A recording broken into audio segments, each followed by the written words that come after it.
Muito bom dia e sejam todos bem-vindos a este Accounting Summit. O dia de hoje é dedicado ao Estado da Nação.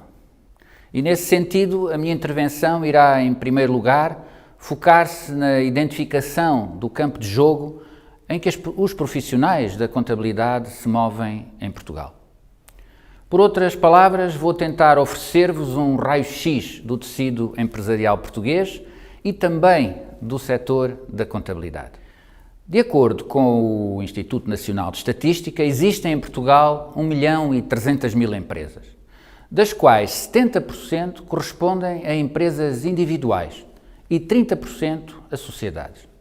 Isto é, empresas detidas por um ou dois amigos serão cerca de 910.000 empresas, com dimensão superior, desde logo sociedades, serão perto de 400.000. Apesar disso, também as sociedades têm um número médio de colaboradores muito pequeno. Este é o terreno de jogo em que os contabilistas exercem a sua profissão.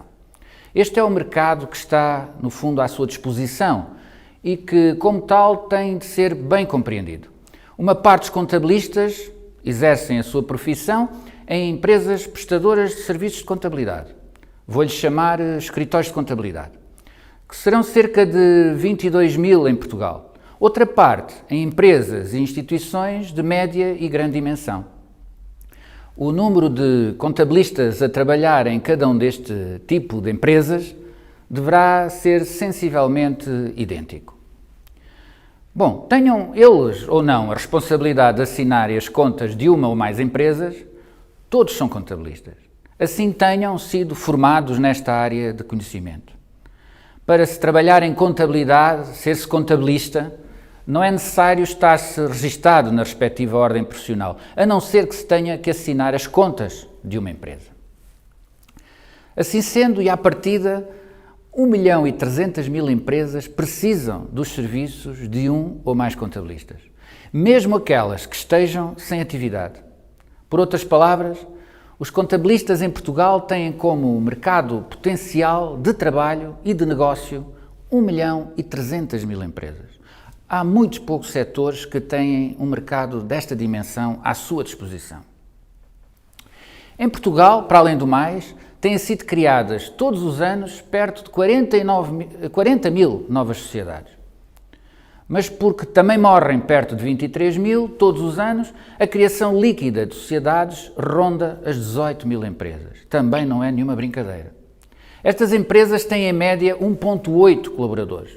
Já ao nível das empresas individuais, a criação líquida de novas empresas ronda as 25.000 em cada ano. Estes e outros números podem ser encontrados em várias fontes, mas desde logo no site do INE. Aconselho vivamente a leitura e estudo dos mesmos, em especial para aqueles que, sendo empresários, têm a necessidade de definir as melhores estratégias para os seus escritórios. Mas sobre estes números relativos ao tecido empresarial português, gostaria de retirar algumas conclusões e fazer alguns comentários. Em Portugal, em média, existe uma empresa para cada 4 portugueses em idade ativa. Há manifestamente demasiadas empresas para um tecido empresarial que compara mal em termos de produtividade com outros países europeus. Sem um tecido empresarial forte e bem estruturado, por mais que se tente, o desenvolvimento económico não ganha tração. São necessárias políticas, desde logo fiscais, mas também de regulação de acesso à atividade empresarial, que privilegiem a dimensão mais do que a quantidade de empresas a serem criadas. Portugal precisa de um tecido empresarial mais robusto. Precisamos de juntar mais empreendedores à volta de um mesmo projeto, em lugar de os incentivar a criarem, cada um, o seu projeto empresarial. Milhares de empresas do nosso tecido empresarial mantêm-se abertas, mas sem qualquer atividade. Muitas são instrumentais, pelas piores razões. Custa muito ao país e à economia lidar com, talvez, 200.000 empresas moribundas, talvez mais. É preciso criar essas condições que permitam às empresas que devem encerrar, que encerrem rapidamente, permitindo aos seus detentores, que são empreendedores, que iniciem novos projetos ou se insiram nos projetos já existentes. Isto seria muito importante e digo com a noção clara de que se esses milhares de empresas encerrassem definitivamente, cairiam em igual número as avanças dessas empresas para com escritórios de contabilidade. O país não vai fazer a aproximação às melhores economias europeias sem um tecido empresarial ajustado a esse objetivo. Um tecido empresarial que conte com empresas de dimensão média, bem superior ao atual. E nesse sentido, eu consideraria a hipótese de se voltar a exigir um pouco mais a quem toma a decisão de criar uma nova empresa. Desde logo no que ao capital social inicial respeita. Falemos agora dos profissionais de contabilidade. Segundo dados da respectiva ordem, há em Portugal 68 mil contabilistas ativos e registados.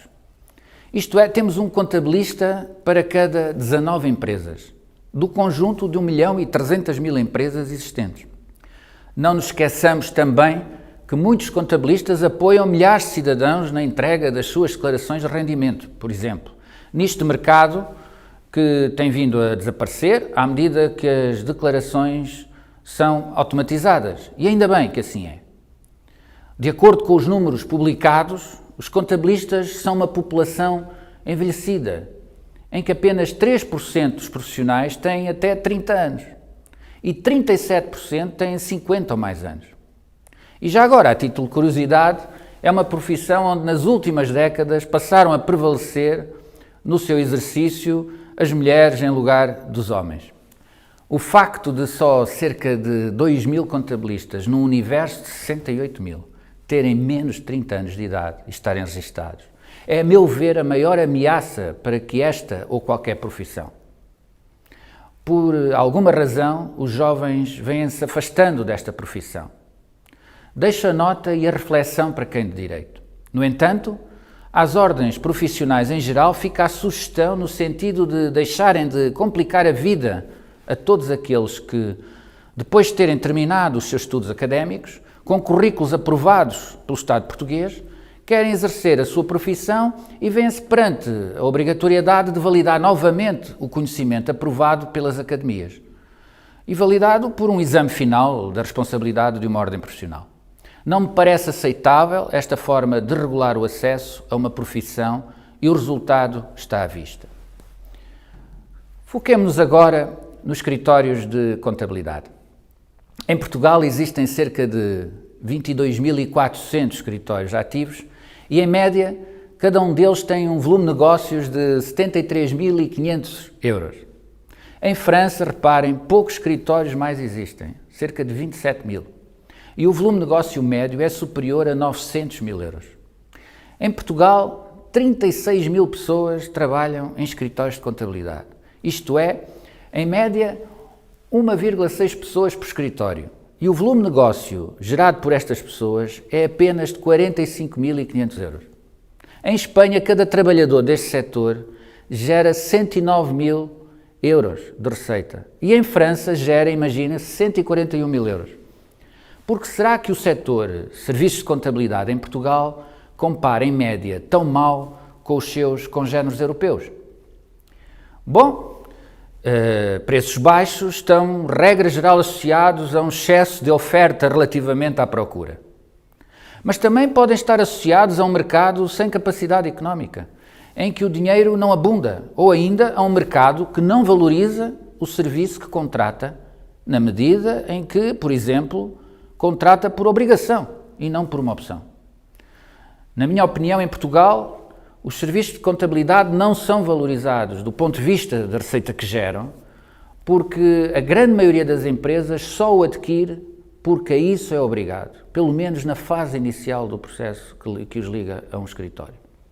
E como a obrigação incide sobre 90% de muitas microempresas, regra geral sem recursos económicos no início da sua atividade, estão reunidas as condições para este setor trabalhar no limiar da rentabilidade. Quando temos que adquirir qualquer bem ou serviço que não valorizamos, a primeira variável de decisão é o preço. Compramos o mais barato. Assim, em minha opinião, e ao contrário do que se possa pensar num primeiro momento, o problema não está no número de escritórios ou profissionais de contabilidade existentes, mas sim nas características do tecido empresarial que estes servem e na regulação que define a obrigatoriedade de se ter ou não ter as contas assinadas por um contabilista certificado.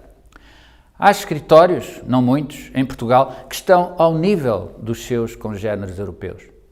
Estes escritórios são seguramente aqueles que conseguem conquistar a posição invejável de poder escolher os seus clientes, aceitando apenas aqueles que previamente foram definidos como targets a endereçar em termos comerciais. Por isso, é muito importante que cada escritório defina qual é a tipologia dos clientes que pretende endereçar e aceitar, em função das suas próprias capacidades produtivas e das competências existentes dentro de portas. Se há fator que pode influenciar negativamente os resultados de uma empresa, é, por exemplo, a conquista inesperada de um cliente com uma dimensão muito superior ao habitual. Esse cliente, que até pode corresponder à maior avença que o escritório alguma vez teve na sua vida, vai muito provavelmente destruir rentabilidade, dada a dificuldade da equipe em lidar com um cliente com níveis de exigência não habituais. Em sentido contrário, acontece o mesmo. Se um escritório preparado para servir empresas de dimensão se começa a entreter-se com um segmento bem abaixo, vai também destruir valor. Estamos no domínio do marketing e da estratégia comercial. E uma boa maneira simples de definirmos o target da nossa empresa passa por definirmos que mercado, que empresas não queremos como clientes. 70% ou mais dos escritórios são empresas com 5 ou menos funcionários. Só um pequeno número de escritórios de contabilidade são empresas com 30 ou mais funcionários, empresas com alguma dimensão. No setor dos serviços, o volume de negócio por colaborador exigido a uma empresa de sucesso consistente deve estar compreendido entre os 50 e os 60 mil euros. Porque o valor médio das remunerações pagas a profissionais contabilistas a exercerem escritórios de contabilidade é de alguma forma baixo, o sucesso empresarial neste setor atinge-se com um volume de negócios na ordem compreendido entre os 40 e os 50 mil euros por ano e por colaborador. Isto é, um escritório de contabilidade com 5 funcionários, o dono incluído, deverá faturar anualmente um mínimo de 200 mil euros. Como, por outro lado, o número de clientes avançados é em média de 15 clientes por colaborador, este escritório teria 75 clientes. 75 clientes que devem gerar a dita receita de 200 mil euros. Isto é, cerca de 2.600 euros por ano, o que equivale a 12 avanças mensais de 222 euros. Só assim o escritório paga todas as suas obrigações, incluindo os 14 meses de remuneração dos seus gerentes, e gera uma margem operacional mínima de 20%, que lhe permita pagar dividendos aos seus sócios, investir na modernização dos seus instrumentos de trabalho, por exemplo, e, mais importante que tudo, investir em dar mundo aos seus funcionários, oferecendo-lhes formação de qualidade e espaço de network com os seus congéneres. Se este não for o conceito mínimo de sucesso, por que razão hão dos sócios manter sine dia a empresa com fracos resultados, ou resultados negativos, impactando a sua vida e a carreira dos seus colaboradores? Há soluções que ajudam a resolver o problema da falta de crescimento e de rentabilidade das empresas. E essas soluções também se aplicam aos escritórios de contabilidade. Bom, mas deixo algumas ideias. Primeiro, nenhuma empresa cresce de forma sistemática se os seus sócios ou acionistas não tiverem eles próprios esse desejo ou ambição. Isto é preciso que eles queiram. É preciso que sejam pessoas que ficam incomodadas e frustradas quando as suas empresas não crescem ou crescem pouco. Para se crescer é preciso, em primeiro lugar, que haja uma vontade para tal. Eu acho que as empresas nascem para crescer. Uma empresa que não cresce de forma sistemática é uma empresa que provavelmente acabará por desaparecer, porque perderá os seus colaboradores mais ambiciosos, na medida em que pouco ou nada tem para lhes oferecer em termos futuros. Bem, Dito isto, que caminhos tem uma empresa prestadora de serviços, como são os escritórios de contabilidade, afinal, para crescer? Vejamos, desde logo um escritório pode-se juntar a outro de dimensão idêntica. Uma empresa com 5 funcionários junta-se a outra também de 5 funcionários e, imagine-se, está criada uma empresa de 10 funcionários. Uma média grande empresa dentro do setor, com 2 gerentes. O dobro da dimensão, o dobro dos clientes, o dobro do negócio. Uma nova vida para todos os 10 funcionários. Melhores condições para investimento em novas ferramentas de trabalho. Seleção das melhores práticas das 2 empresas que se juntam. É bem verdade aquela máxima que diz que é melhor ter metade de mais do que tudo de menos. Um outro caminho para o crescimento é a diversificação ao nível dos serviços prestados. Um escritório que há anos faz o mesmo, contabilidade geral para apuramento de impostos e processamento de salários, pode-se propor a prestar serviços de maior valor acrescentado. Por exemplo, desenvolvimento de planos de negócio plurianuais. Tantos micro e pequenos empresários precisam dessa ajuda. Mas sim, isso implica conhecer-se bem o setor de atividade em que a empresa cliente está inserida. E não é possível conhecer todos os setores de atividade, por isso há aqui espaço de verticalização. Mais simples, desenvolvimento do orçamento do ano seguinte. São tantas as empresas que saem de um ano e entram no seguinte como se nada se tivesse passado. Como é possível trabalhar-se sem a ajuda de uma ferramenta essencial como é o orçamento e o acompanhamento do mesmo ao longo do ano? Outro exemplo, modelos de desenvolvimento de carreiras para os funcionários da empresa. O que podem esperar, afinal, os funcionários de uma pequena empresa relativamente ao seu futuro? Mais exemplos? Modelos de avaliação de competências e de desempenho dos colaboradores de uma empresa. Como garantir que aqueles que assumem maiores responsabilidades numa pequena empresa são aqueles que efetivamente merecem? Estes são alguns exemplos de novos serviços que podem ser oferecidos aos clientes dos escritórios que ao longo do tempo têm estado focados no cumprimento das obrigações fiscais por parte dos seus clientes. Isto já não é suficiente.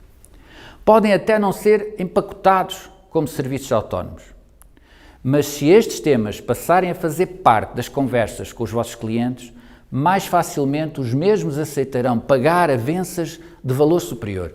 E porquê? Porque lhes estão a oferecer maior valor acrescentado. Estão-se a diferenciar de outros escritórios, seus concorrentes, que não conseguem subir nesta cadeia de valor.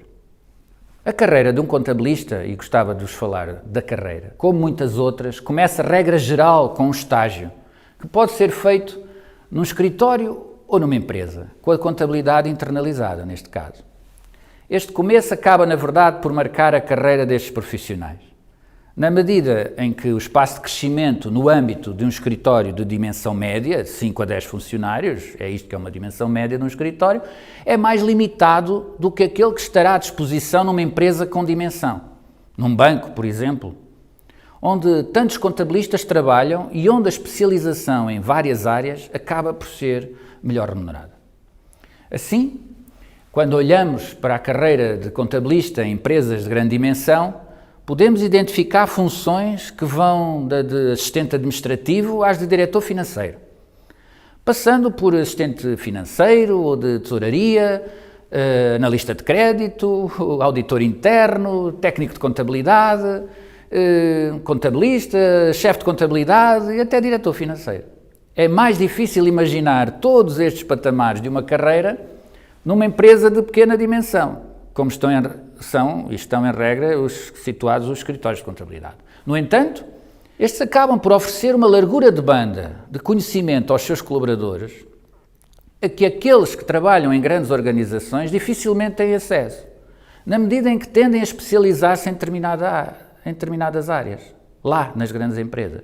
A verdade é que um contabilista de escritório, com 5 anos de experiência, sabe abrir uma empresa, tem um conhecimento profundo sobre todas as obrigações fiscais a que uma organização está sujeita, sabe contabilizar o imobilizado, sabe processar salários e respectivos trâmites legais e, por fim, sabe encerrar as contas anuais de uma organização. Ao domínio da framework administrativa, ainda por cima, junta-se um conhecimento muito interessante destes profissionais sobre os mais diversos setores da atividade económica, que é resultado da diversidade de uma carteira de clientes que os escritórios têm. São, por isso, profissionais muito completos e muito ricos do ponto de vista do conhecimento. Conhecimento que também advém da possibilidade de poderem falar com muitos interlocutores externos à sua organização e que têm a responsabilidade nas empresas clientes. Têm assim, por isso, os profissionais duas carreiras distintas à sua disposição, sendo que, na escolha da mesma, infelizmente, há que levar em consideração a diferença existente no que à remuneração respeita. Não faz sentido que haja uma diferença substancial entre as remunerações oferidas nestes dois mundos, mas o equilíbrio com a subida das remunerações nos escritórios só se fará com o crescimento e aumento do volume de negócios com rentabilidade destas pequenas empresas. Se aos empresários cabe a responsabilidade maior de tudo fazer pelo crescimento das suas empresas, crescimento com rentabilidade, sublinho, numa empresa moderna, essa responsabilidade deve ser partilhada por todos que nela trabalham. E nesse sentido, ninguém pode ficar à espera de que o grande chefe máximo trate dessa coisa que se chama crescimento. Na verdade, quanto mais pequenas são as empresas, mais condições têm os colaboradores da mesma para influenciarem o crescimento do volume de negócio e da produtividade das suas empresas. Em jeito de conclusões, gostava desta minha intervenção que ficassem com os seguintes sublinhados. Primeiro, não há contabilistas a mais. Não creio que haja contabilistas a mais para a dimensão atual do mercado português. Mas provavelmente faria sentido haver menos contabilistas se a exigência da sua presença junto de negócios com uma faturação inferior a 100 mil euros, por exemplo, não fosse praticamente obrigatória. Dessa forma, o terreno de jogo em que o setor se moveria seria bem melhor para que todos os profissionais da contabilidade que trabalham nos escritórios subissem na cadeia de valor em termos profissionais. Há excesso de empresas em Portugal, com implicações graves na fragilidade do nosso tecido empresarial e na falta de produtividade da nossa economia. Os contabilistas são muito importantes para as micros e pequenas empresas. No início da relação, no primeiro dia, eventualmente mal amados, porque lhes é imposta essa relação em termos legais, quando ainda nem sequer fazem vendas. Os empreendedores modernos, no entanto, deixam-nos os seus testemunhos e nós fomos buscá-los do quanto para eles o seu contabilista é importante. E mais, sabem porque é importante? Respondem sempre à pergunta sobre o que gostariam de ter mais do seu contabilista e que não têm, e provavelmente, para vosso espanto, quando lhes perguntamos se importariam de pagar mais caso lhe oferecessem o que necessitam, a resposta é sim, claro, isso teria que acontecer. Eles estão dispostos a pagar mais pelos vossos novos serviços. Os escritórios devem crescer enquanto organizações, por todas as razões, mas principalmente para garantir a todos os que trabalham num escritório um futuro mais promissor. É importante que empresários e colaboradores façam um pacto de crescimento em que todos possam beneficiar do mesmo. Relevo entre as opções que mencionei as virtudes da fusão, da junção deste tipo de empresas. Não tem que passar pela aquisição de uma a outra. É obrigatório definir o segmento de mercado-alvo de um escritório. Seja pela dimensão das empresas, clientes, ou pelo setor em que se inserem, qualquer escritório deve saber que mercado se ajusta às suas competências e capacidade produtiva instalada. O preço dos serviços prestados e a exigência no formato da relação de trabalho são, desde logo, as melhores ferramentas para se afastarem as empresas que não estão no segmento e setor definidos na estratégia comercial. A todos os profissionais dos números, gostaria de lembrar que o santo grau procurado pelos decisores das empresas já não é a informação sobre o estado atual do negócio, nem sobre quanto vou pagar de impostos. Esse ponto de situação do negócio à data de hoje, há muito que está conquistado. E aquilo que hoje todos procuramos é a informação sobre o futuro.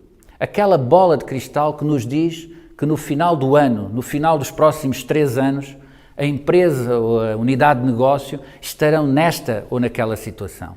A informática e o software de gestão, em especial, vão dar uma grande ajuda, mas a maior ajuda virá da mudança de mindset que todos os profissionais da contabilidade fizerem na forma como olham para os números do futuro e para o interesse dos decisores em geral nesses números. Habituei-me há mais de 30 anos, por razões profissionais, a acompanhar esta profissão.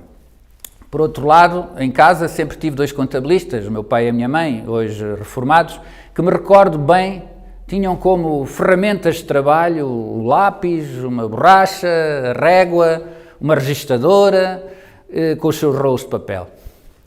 Acabei por me formar em engenheiro e mais tarde passar a exercer as funções de gestão. Mas este setor e esta profissão, que na minha opinião tanto podia dar mais de si, nunca deixaram, na verdade, de me desafiar e de me entusiasmar. A profissão de contabilista é muito importante para o desenvolvimento de qualquer sociedade, na medida em que o mesmo depende do bom desempenho da sua economia, logo das suas empresas.